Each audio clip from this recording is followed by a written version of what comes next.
strange substance found by a southwest Arkansas man be part of a government test? Well, that's the question at the heart of a phenomenon called chemtrails, now getting widespread attention. Well, they say the government is dumping chemicals on us to control or manipulate the weather. And they say the unusual-looking jet trails in the sky are actually chemical-laden chemtrails.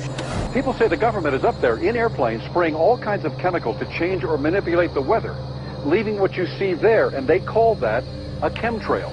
So what I look up there and I think are contrails, you're telling me are chemtrails? Yes, that a contrail would be dissipated by now. And it's interesting, Dale and Christina, this is of interest not just in this country, but European countries and frankly all over the world. A lot of folks interested in it. Well, Dave, you mentioned that climatologists and others who study the atmosphere believe that they'd be able to surely spot any kind of signs of an ominous plot. Our journey started in San Diego, California, where thousands of scientists, engineers, policymakers, and journalists gathered for the American Association for the Advancement of Science Conference. One of the topics was the artificial manipulation of the Earth's climate, also called geoengineering. During the meeting, scientists spoke about the plausibility of implementing geoengineering campaigns throughout the world under the guise of preventing global warming. One widely accepted theory was to block the sun by spraying something into the atmosphere. When they were asked about existing aerosol programs, they stated clearly that no such programs have ever been implemented. But strangely, these proposals sounded exactly like what people around the world are claiming is already happening. When I found out that the American Association for the Advancement of Science was going to be held down here and the main body of topics would be on geoengineering, I had to come.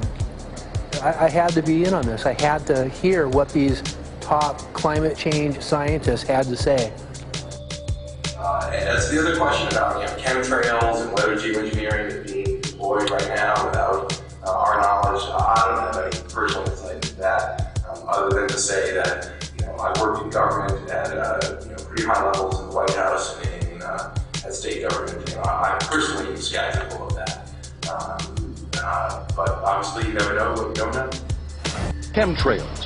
On the internet, they are cited as proof of the government creating clouds to combat global warming. They claim the American government, with the secret approval of the national government, is covertly using jet aircraft to spray population centres with aluminium, with barium and with strontium so as to reduce people's humidity and reduce the global population. I'm always a little bit suspicious because the government doesn't seem that capable to do something on such a large scale. That is not rain, that is not snow. Believe it or not, military aircraft flying through the region is dropping chaff. Small bits of aluminum, sometimes it's made of plastic or even talicized paper products, but it's used as an anti-radar issue, and obviously they're up there practicing. Now, they won't confirm that, but I was in the Marine Corps for many years, and I'll tell you right now, that's what it is. And what happens here, military jets, some come out of Key West Air Force Base, and they move off into the atmosphere, and they drop mylar strips. Some could be a little wider, some are small glass fibers that are coated in aluminum. And what the Air Force does is they take their military jets and they dump these out of the aircraft, they fall into the atmosphere, and some take as much to a day to fall down. This is inevitably military or something going on. The government, the Air Force, you see this kind of a pattern like this, you can rest assured there's something going on. They're actually little bitty magnetic and little bitty strips of, whether it's aluminum. Well, it's a nuisance to you and I to determine what's real and what's not, but it looks like it is a life-saving operation there for the military. The apparent motive behind this conspiracy theory is one world government.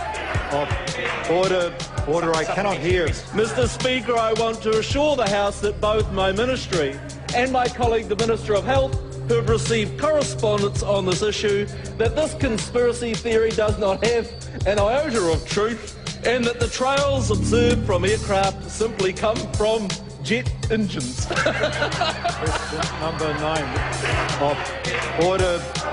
And I think what an appalling example it is of the new Foreign Affairs spokesperson for the Labour Party that she's spreading conspiracy theories about the United States government. The House has heard sufficient.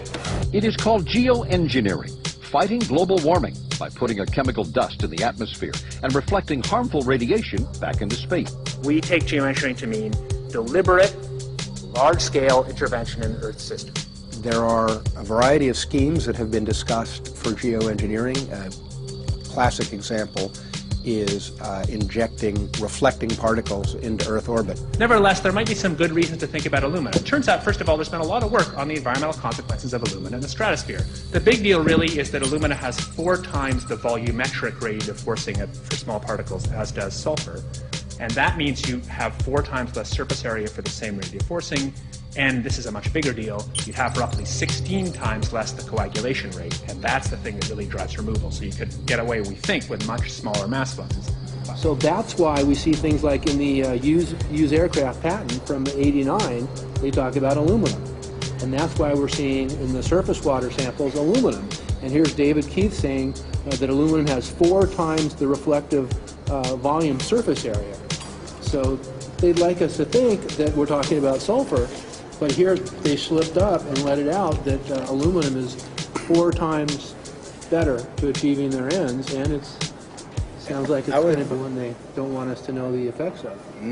The little picture is from a nanofabrication study, which shows you can make very high quality, and do this in just a jet in a very simple way, make high quality alumina particles just by spraying aluminum vapor out, which oxidizes. So it's certainly in principle possible to do that. There's a big literature that's already looked at that.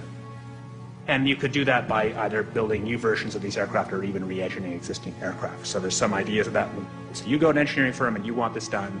They don't say this is hard or unusual. They say, okay, yes, we could do it. Aerosol geoengineering looks like it is so cheap that the cost is basically not going to be an issue. That means that implementation decisions will be risk-to-risk decisions.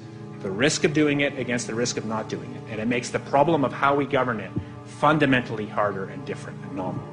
So I've told you that it's cheap to deliver materials to the stratosphere, and I'm convinced that's true. I don't think that will change. But I think the more we do research, the less easy this will look, the more complicated the environmental effects will look. And that's a good thing, because right now it looks too easy. So I think that if we do more research, we're likely to find out that it's harder and more complicated than we thought, and that the side effects are harder to manage, and that's a healthy outcome that will make it easier to do the management. Of course, the opposite reaction is possible. It's an empirical question, how people will actually react to knowledge about this. Another reaction is to say, if these crazy scientists are so concerned about putting CO2 in the atmosphere, they want to think about these things, then that might actually mean we should be more serious about the risks of CO2 in the atmosphere.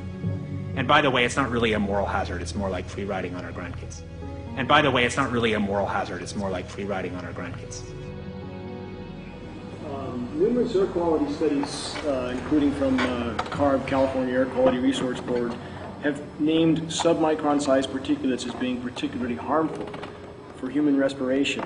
Through all the discussions today, I have not heard any mention of this fallout, and has this been studied, and also the effects of a highly reactive metal like aluminum on toxifying soils and waters? The question is, what would be the effects of these materials on human health if they came down into the stratosphere, in particular small particles and aluminum? So the collaborators of mine working on the aerosol scheme are actually folks from Carnegie Mellon who've focused on human health impacts. And while we haven't published it, that was the very first thing we did, was do the order of magnitude calculation in level pencil and paper, but with an expert on human health impacts about whether there could be an issue. And for aluminum or other particles, there are a lot of toxicological things that need to get looked at seriously. But if you're just thinking about the sheer number of particles and the human health impact of small particles, the answer is, well, we haven't published it. That was the first thing we looked at with some of the leading experts who do epidemiological research on human health impacts, and it's not even close to being an issue. To clarify, so 10 megatons of aluminum dumped into the atmosphere would have no human health impact? So let me be more careful here. To separate out the toxicological, so the alumina we've only begun to research and published nothing. Alumina we've only begun to research and published nothing.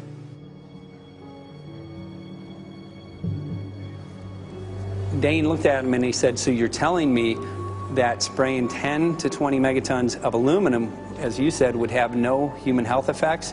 He took a deep breath and he swallowed and he said, let me be more careful here. We haven't done anything serious on alumina, and so there could be something terrible that we'll find tomorrow we haven't looked at it. And that, for me, that was the whole main point of what is going to be coming out to the public. It's the damaging effects of aluminum that are being found around the world in massive amounts. Here's David Keith confronted on this very issue, and he looked, you know, at that point like they just let the cat out of the bag. Mm-hmm. we haven't done anything serious on Illumina, and so there could be something terrible that we'll find tomorrow we haven't looked at. They're proceeding because they have an agenda that's separate from trying to thwart this crisis of global warming. You know, there's obviously several other objectives, whether it's depopulation, control, weapons aspects, communications aspects, all kinds of things, you know, wild cards that we know nothing about. We don't really know, and I'm not going to attempt to speculate on exactly what the agendas are, but we can see clearly the agendas are not benefiting mankind. You know, it's benefiting the agenda of the elite. And so I think the question is, how do you draw the line between some activity that is allowed and doesn't need global governance and activities that do require global governance? Dr. John Holdren has agreed to serve as Assistant to the President for Science and Technology and Director of the White House Office of Science and Technology Policy. I look forward to his wise counsel in the years ahead. My personal opinion is that we have to keep geoengineering on the table. We have to look at it very carefully because we might get desperate enough to want to use it. So what would we do if in year 2040 or 2060 there's a severe climate crisis, say widespread famines or Greenland sliding suddenly into the ocean? That the only plausible way in which we could start the Earth cooling this century is to directly intervene in the climate system, say by putting particles in the stratosphere. We do stuff in the stratosphere all the time, of course, and so it's not as though the stratosphere is absolutely pristine. But you don't want to have people going off and doing things that involve large radiative forcings or go on for extended periods, or for that matter provide lots of reactive surfaces that could result in significant ozone destruction. You know, maybe I'm putting a particle into the atmosphere because I'm trying to make money, or maybe I'm putting a particle into the atmosphere because I'm engaging in scientific research and trying to understand cloud physics, or maybe I'm putting this particle into the atmosphere because I'm trying to make it rain locally to seed a cloud and get more snow on our ski slopes. And this obviously raises all kinds of questions. It's hugely risky. It will likely negatively impact some people, but we might find ourselves in a situation where those risks seem worth taking. One of the things that really shocked me was in one of the breakouts they had the benefits of these programs and then the risks. Now the benefits, the one thing that was stated was the just cooling the planet. You know, some of the risks were ozone depletion, droughts in Africa and Asia. I got to tell you, I came away from this experience after listening to these scientists for 4 days of symposiums, really concerned because it's clear now that they are justifying, rationalizing, and looking to legitimize some really, really horrible impacts, further impacts on our environment. And they're basically formulating the sales strategy and the implementation and oversight strategy and the funding strategy. After San Diego, I was shocked by the programs that had been proposed. I decided to write about it. That night when I finished, I sent the article to an online publication with my email address attached. When I woke up the next morning, my inbox was flooded with responses from around the world. Why? Because I had just broken the story on aluminum in geoengineering models, which I had no clue at the time that very few people knew about. Now this metal, aluminum, is being found in massive quantities way above normal levels all over in rain, in soil, and in snow.